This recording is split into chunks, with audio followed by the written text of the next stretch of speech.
Hi everyone, this week on the Roosevelt channel I'll be showing you how I make my own pyramid sinkers for surf fishing. First we'll make a wooden replica which will be used to make a plaster mold. I start off by drawing a 20-degree line on a scrap piece of wood and I'll cut along that line with my table saw. To make this cut safely, I'm gluing the piece of wood onto my table saw sled.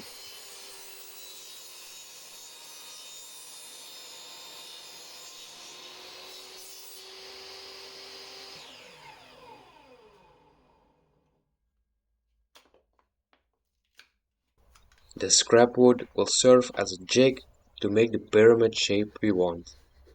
I glue the two pieces of wood on my sled again, this time with a 35 by 35 mm piece of wood in the middle.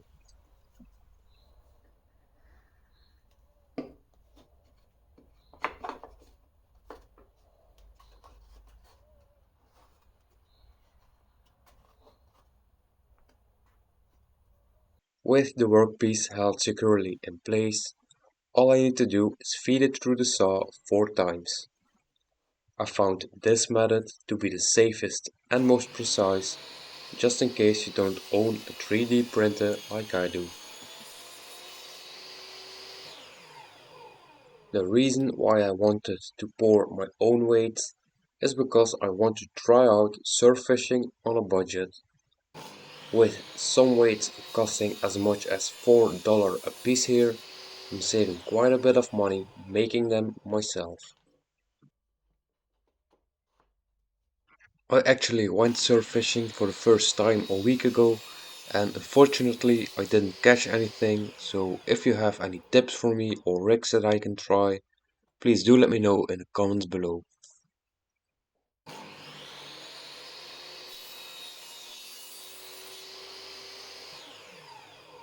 With the perfect pyramid shape sawed out, I'll just part it off with the table saw.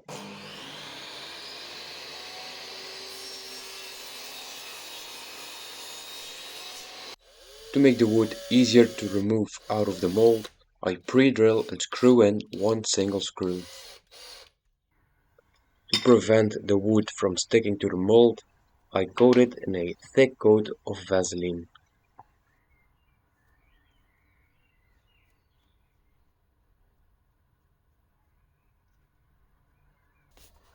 For the mold, I'll be using craft store plaster.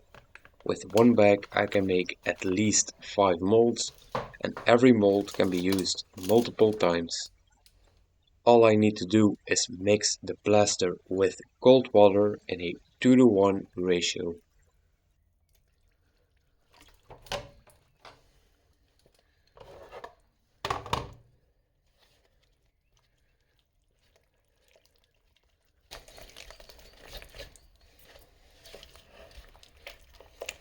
After mixing, I pour the plaster in a smaller container. For this video, I'm using the bottom off of a small plastic bottle.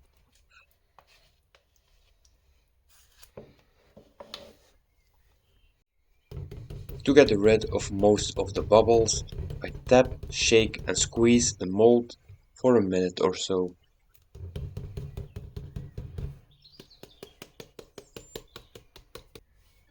Now I take my wooden pyramid and I insert it into the plaster until the top of the wood sits flush with the top of the mold.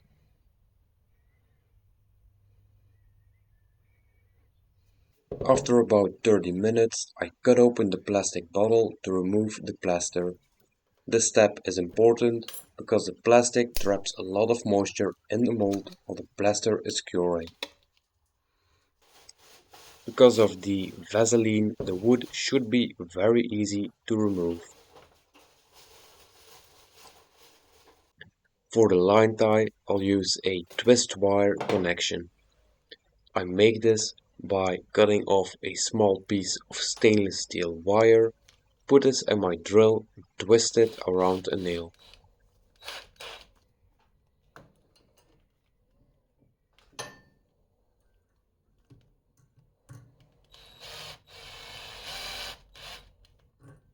To make this little insert absolutely impossible to pull out of the lead, I take some pliers and just bend and twist it into a random shape.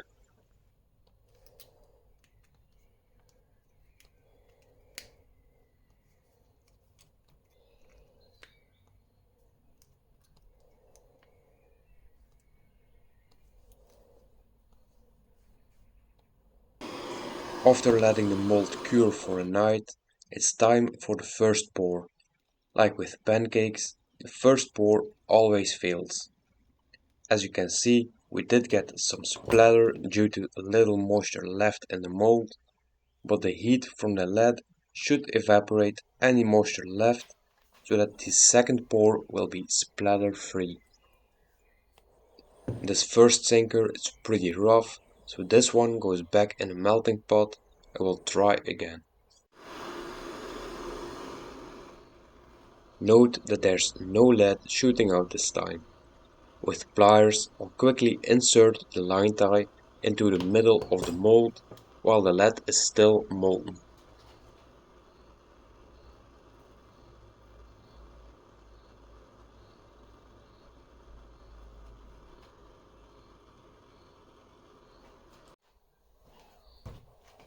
As you can see, this time the sinker is very smooth and without any defects.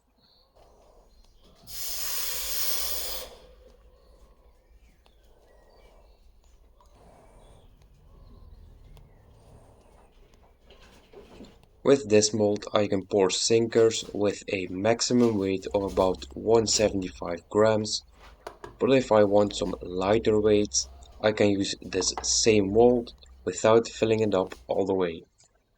For ease of use, I'll stamp the weight into the sinker with these dies.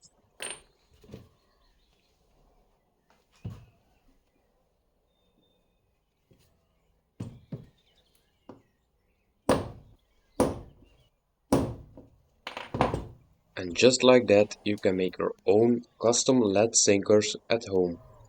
I've poured these 7 sinkers with just one mold and it shows absolutely no signs of cracking. Please do keep in mind that lead is extremely toxic, so melt it outside and wash your hands after touching it. If you have any suggestions for things you want to see me make in future videos, please do let me know in the comments below. And with all that said, thanks for watching.